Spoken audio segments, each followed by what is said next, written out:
तीसरा है आर्थिक नियोजन, इकोनॉमिक प्लानिंग।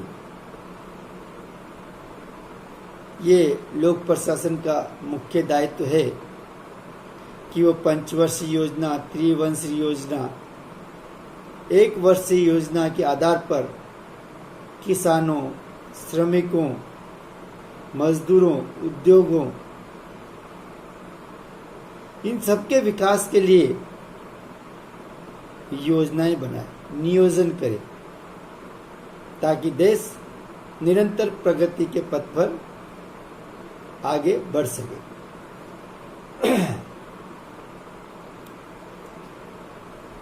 और जो इम्पोर्टेंट कार्य है चौथा, देश की नीतियों एवं कार्यक्रमों की क्रियान्वित। जैसा कि आपको विदित है, सरकार के 3 अंग होते हैं,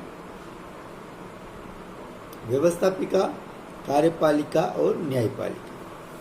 व्यवस्थापिका कानून बनाती है, कार्यपालिका कानूनों को क्रियान्वित करती है और न्यायपालिका न्याय प्रदान करती है।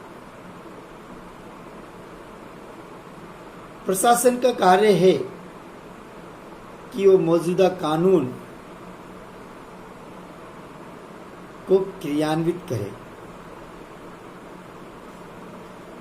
क्योंकि कानून बनने मात्र से विकास संभव नहीं है।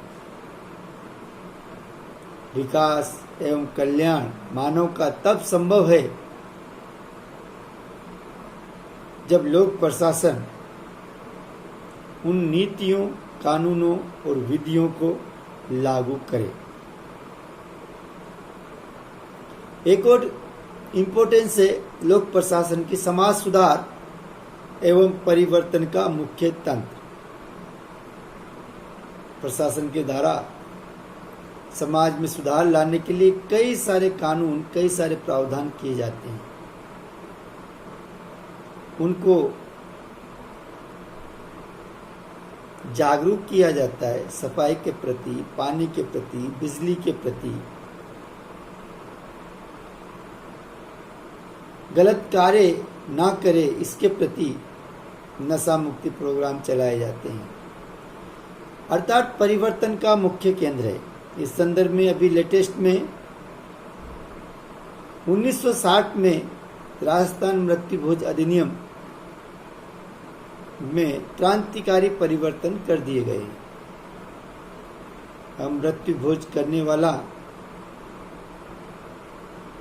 और उस फंक्शन को अटेंड करने वाला, वहां पर मृत्यु भोज खाने वाला, दोनों ही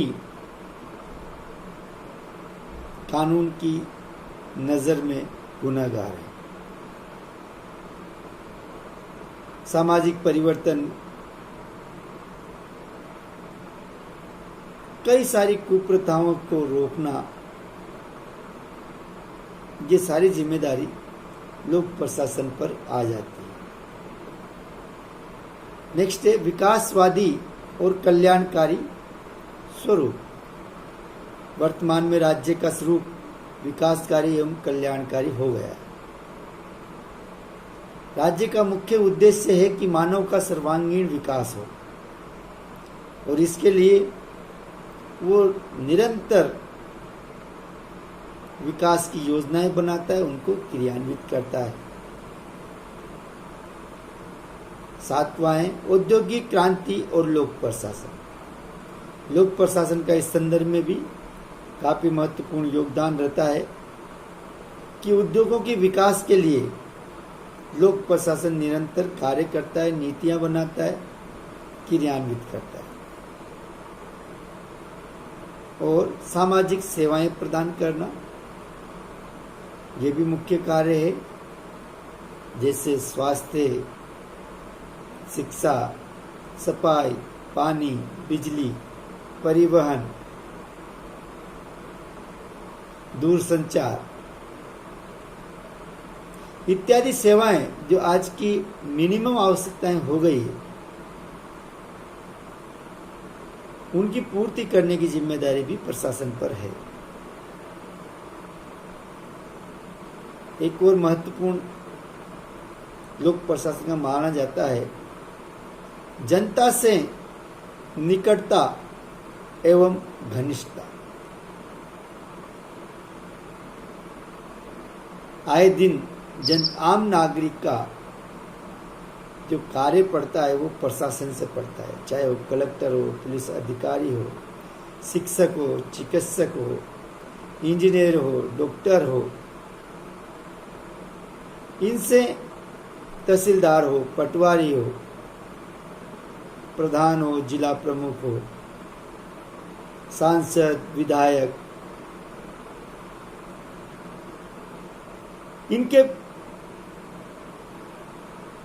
पास निरंतर वो संपर्क में रहता है। उसको सरकार से उसका डायरेक्ट संपर्क नहीं होता। वैज्ञानिक अनुसंधान लोक प्रशासन के लिए चुनौती है। नए नए आविष्कार हो रहे हैं, रिसर्च हो रही है और इन साइंटिफिक रिसर्च के द्वारा लोक प्रशासन को चुनौती दी जाती रही है और अब प्रयास किए जा रहे हैं कि लोक प्रशासन भी इस दिशा में आगे बढ़े। लास्ट पॉइंट है सभ्यता का संरक्षक एवं भविष्य का निर्माता। लोक प्रशासन जो मौजूदा व्यवस्था है, सभ्यता है, उसको बनाए रखना और उसके भविष्य का निर्माण करना, ये लोक प्रशासन पर निर्भर है। अतः कहा जा सकता है कि लोक प्रशासन मानव के जन्म से मृत्यु तक जितने भी कार्य होते हैं वो सब लोक प्रशासन के द्वारा किए जाते हैं। इसलिए लोक प्रशासन का वर्तमान समय में अत्यधिक महत्व है। Thank you.